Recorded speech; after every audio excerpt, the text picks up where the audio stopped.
Welcome to the Bluebird Paradox, a gritty MicroZine written by me, Sadhill, that explores the coexistence of light and darkness, focusing on social issues and the human experiences we often overlook, presented through various short stories, poetry, and other creative arts.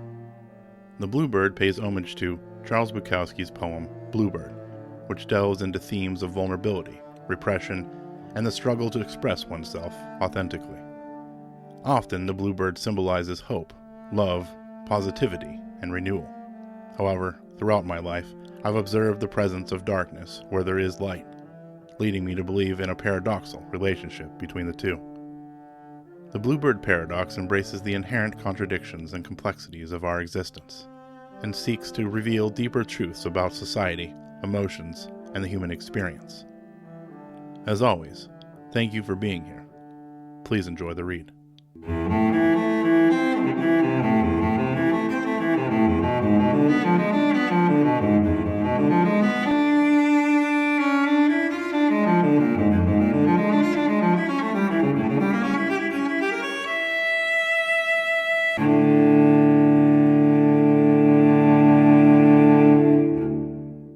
Today we dive headfirst into reclaiming your narrative and rejecting the labels that others place on you.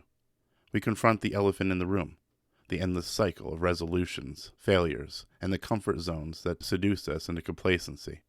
From the societal and personal pressures weighing us down to the excuses we make to validate giving up, we peel back the layers to expose the raw truth. Real change requires relentless commitment. It's messy, grueling, and demands us to fight, not just against external forces, but against ourselves. Inspired by my poem, Reclaimed, we'll explore themes of resilience, defiance, and the power to define yourself against society's expectations. We'll also discuss the song Truth by Alex Ebert, a haunting anthem for confronting inner demons and embracing the unpolished honesty within us. Plus, I'll share an exciting update about my story, The Phallic Samurai and His Last Magic Sword, my entry for the Furious Fiction Writing Contest in December. We'll also gear up for the 10th Writers Playground competition and discuss my journey toward building a portfolio that aligns with my creative goals.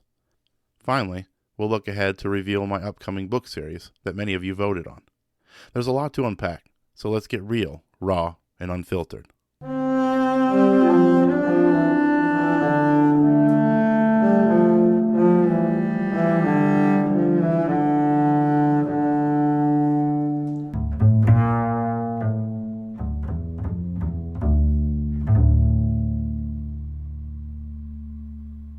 If you're like me, or the other zillion Homo sapiens racing through modern-day life, dragging baggage like dead weight while trying to better ourselves, I assume you too made some kind of plan for self-improvement this year, whether big or small, aiming to advance your mind, body, relationships, or even your career.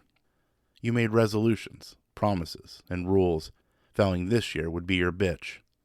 For those of you in a better place, maybe you're simply refining yourself, making minor adjustments to an already great system. Or perhaps you did nothing, because you're just that goddamn perfect. And if that's the case, well, this issue is not for you. But regardless of what you're working on, or not, one of three things is happening. You haven't started yet. You've started, but you're beginning to doubt the process or whether you'll see it through. Or you started and are doing great. All three scenarios can be spun into a pro or a con, depending on who's presenting the argument.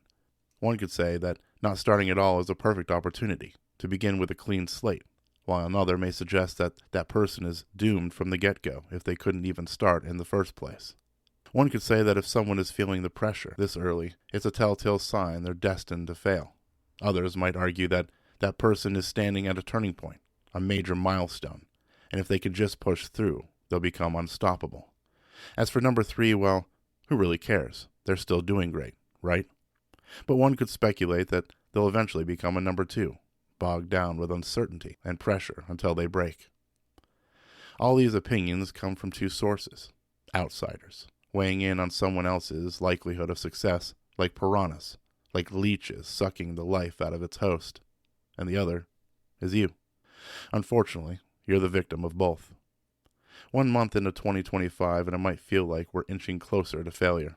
Closer to succumbing to the pressures placed on us by society, our parents, our best friends, our jobs, and of course, ourselves. Closer to taking the easy road, like the one you chose last year, or the year before, or maybe the several before that. It itches at you. It yells in the night like an alley cat in heat, forcing you to stare blankly at the ceiling until the red glare washes over you like a haze. And before you know it, one morning, poof, you wake up, and all your stress has disappeared, because you're back in your comfort zone. Ah, yes, the comfort zone, the safety net, the back door, the thick, cozy blanket you hide your shame under only to forget about it entirely, until next year, of course. It's like we're all waiting for the inevitable, stuck in an endless loop, except this inevitable isn't fate, it's something we created. Our own Frankenstein, who is very much alive, and it hunts us endlessly until we succumb to the illness, or worse, the flames. We like knowing we tried, but deep down we secretly search for the first chance to escape the pressure, to run from the bear. After all, we are animals, and the animals prefer the path of least resistance. You might deny it, but somewhere inside, part of you hopes you receive a friendly slap on the ass, an encouraging "that's the spirit, at least you tried. You'll get it next time, kid." A tag out that absolves you for the rest of the year. We grovel to the first person we can find, spilling our elaborate justifications and pleading for validation, begging for someone to relieve us of the guilt poisoning our hearts. But the truth is, no one cares about your excuses, because they're already too busy making their own. It's an elephant in the room, a countdown to a constant we know all too well. Failure. It's the reason many of us don't even start. Society is much too comfortable with failure. Many are content with mediocre success, some with no success at all, especially if they get a chance to try on the costume for a few weeks. But did you really try? Did you push through those first few barriers to climb to the next level? Did you even want change, or do you like the idea of it, but hate the work? Life can feel like an unprovoked bukkake, a relentless torrent of influences coming at you from all angles, dragging you down until you're gasping for air. And that's exactly where they want you. The worst part is you let them, you asked for it, and you signed the release forms. An infant can drown in as little as an inch of water. Similarly, each time you try to reinvent yourself, you're in a vulnerable, almost infantile state. It's easy to drown in just a few weeks of bad habits and a lack of discipline, a lack of focus on your goals, your motivations, and your success. This is your year. You promised, damn it. I know I did. It's easy to let go of something you never had a firm grip on in the first place. It's easy to just give up, to give in, to believe what they're all saying, or worse, to believe what you've been telling yourself. Hell, it's easier to just give up entirely, to die. But deep down, that's not what we want. Deep down, you want that thing and everything it brings with it. You want happiness, success, respect, love, and acceptance. You want to be seen, heard, remembered. You want to live, but where is your will? At the end of the day, we all have demons whispering in our ears, pleading for us to return home, to the flames. After all, it's warm, cozy, it's familiar, it's home. But this is the time to stop listening. This is the time to make yourself the priority, to say no to the opposition. Only you can do it, and fuck everyone else. Fuck the shitty side of you weighing you down. And that, my sad bastards, brings us to the word of the month. Resilience. Right now is when you start feeling the burn, the realization that you're in it for the long haul, and the results are far out of sight. This is the make or break moment, and frankly, the many of us who have stood at this intersection before have broken more times than we can count. Hell, I'm on the doorstep of 40, and I still haven't shed the pounds, kicked the bad habits and behaviors, written my first book, or checked off countless other goals. Fuck the haters, the naysayers, the jealous ones clawing for a piece of your soul because they've lost their own. It's time to kick them off, to face them head on, to fight through them without rules. Bite, gouge, go for the balls, rip them off, and toss them to the hounds. This is the time to cut the dead weight. I won't tell you how to fight your demons, but I will tell you this. It's the only way to get to where you're going. You have to be creative, be relentless, be resilient. There's no perfect path, but the most important thing is to remember why you're doing this. Remember why you want it. You must prepare.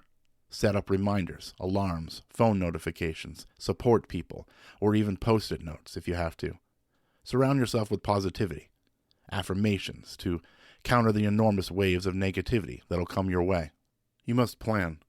Think it through first.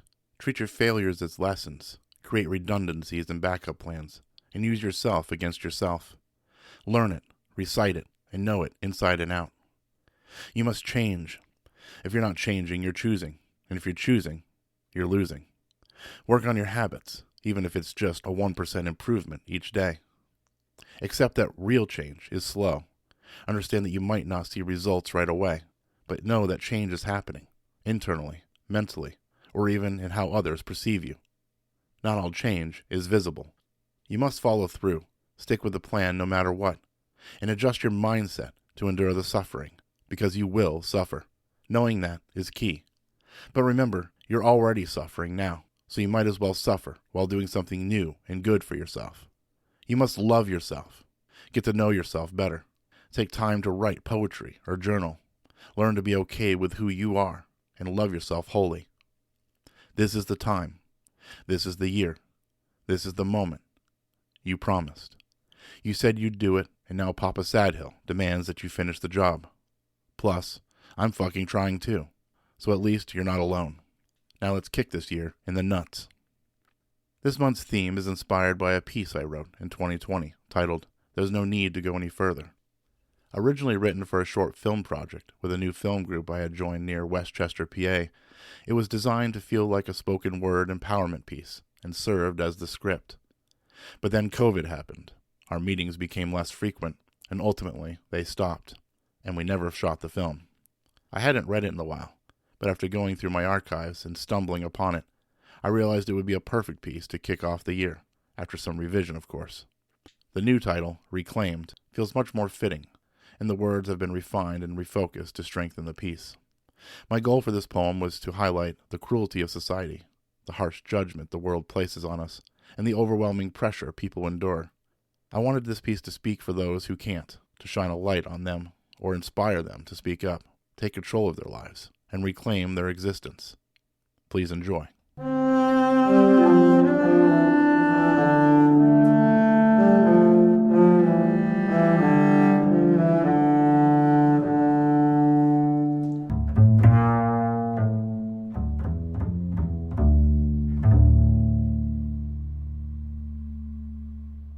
Reclaimed by Chris Sadhill. I am not what you label me to be, though you feel compelled to tell me what you think, that I'm a scumbag, a lost soul, useless to society. But your words don't define me. I've already heard them. From my family, from myself, from strangers on the street. At the end of the day, only I determine how my name will read. It's all too easy to say, just leave. But have you ever felt love's iron fist strike you on your cheek? Have you put in the time to heal your wounds, to stay loyal to the one you vowed you'd never leave? It's harder than you think, especially when you're clinging to the hope that things will change. It's harder than you think. Why won't she just leave? She's gutless. She wants it. She's obviously weak. But those words won't define me, because I carry more strength behind my swollen eye than you produce in 52 weeks, and soon I will break free. My armor's not here by choice, contrary to belief. It's not a product of laziness, lack of drive, or absence of accountability. You chisel my exterior with your daggers and blades. Your words seek to carve perfection. My armor exists in part as a response to your misguided deeds, a reflective shield against the poison you release. My armor protects me. Your words don't define me.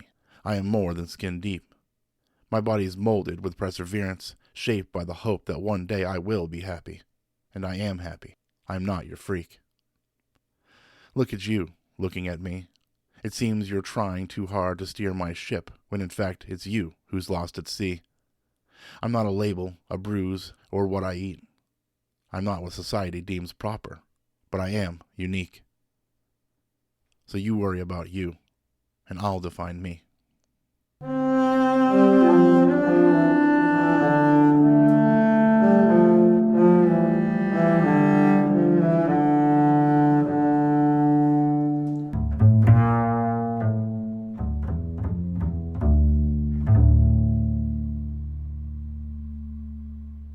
Sadhill's Music Minute.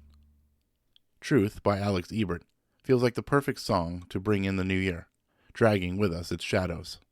The song is an anthem for battling your demons, and a reminder of the daily struggle, not always winning, but sometimes caving in. It asks the piercing question, are you ready to confront your truth? The repetition of truth is haunting, serving as a mantra that challenges listeners to face themselves unvarnished, and recognize that the only path to true freedom lies in an honest reckoning with one's flaws, desires, and potential. It's bold, it's authentic. Ultimately, the song delivers a minimalist and poignant truth. No amount of external validation or excuses will carry us forward. The power lies within us, raw, unpolished, and waiting to be unleashed. Anything less is a betrayal of who we were meant to be. Truth was featured in the film The Covenant by Guy Ritchie in 2023, and is available for listening on this month's issue of the Bluebird Paradox. You can find more from Alex Ebert on Instagram by searching @Alex_Ebert or visiting his Substack, badguru.substack.com.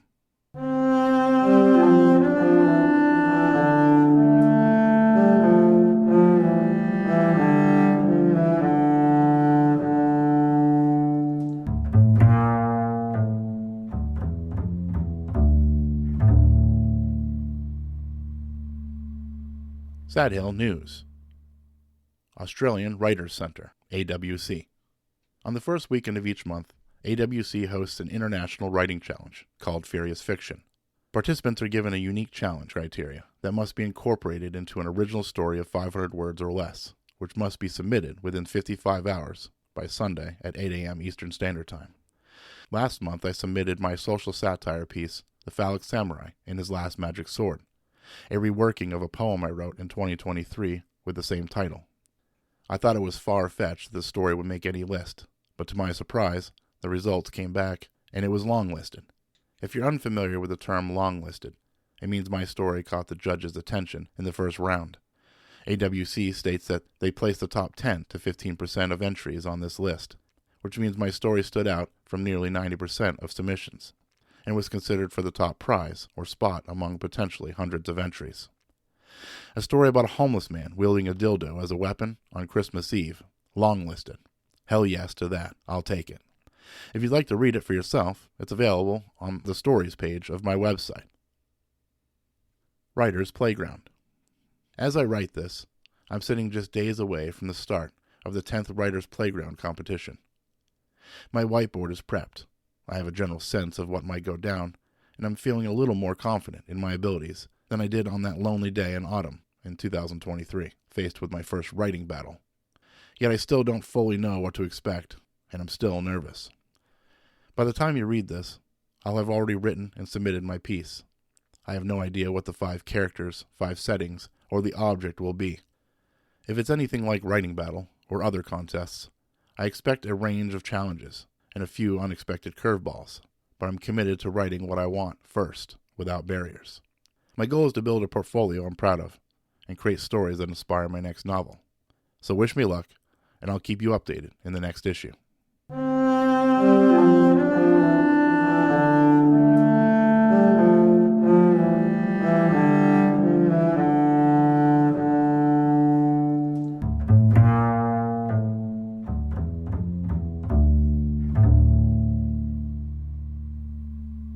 And finally, I leave you with this month's novel updates. Well, all the votes are in. Actually, only a few came in. I'll chalk the lack of participation up to New Year's fatigue or something. Yes, that's what we'll call it, New Year's fatigue. Or maybe it's just bad timing on my part. Regardless, to those who took a moment to share your thoughts, you're badasses, and I thank you. To those who didn't, drink coffee, damn it. Now on to the results. There was no runaway winner, so I was left choosing between 2 great ideas I'm stoked to write, a dystopian series or a noir murder romance series. As much as each of your votes matters to me, my wife's opinion matters more, and since she's always my first reader, I allowed her vote to count as 2. So sorry folks, but she broke the tie. So without further ado, without proper planning, foresight, consideration, or even research, let's dive into the deep end of 2025 with a noir murder romance series. Here's a loose direction for the series. It will feature a collection of non-linear, standalone stories, each following a main character, whether a detective, a femme fatale, or both, or hell, I may even switch it up. I'll explore the smoky allure of 1940s speakeasies, investigate the tragic, gorgeous remains of dead prostitutes in Chicago, wait alongside angry wives lurking in the dark, and wrestle with sexy seductresses hired to take out the trash for good. I've already developed a handful of these stories and would love to expand them into a series of dark, smoky murder romance novels.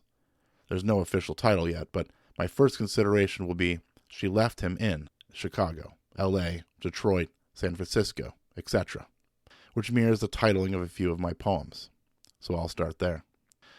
Each month I'll be updating my progress, sharing parts of my process when possible, and using this space to stay accountable, both to you and, more importantly, to myself.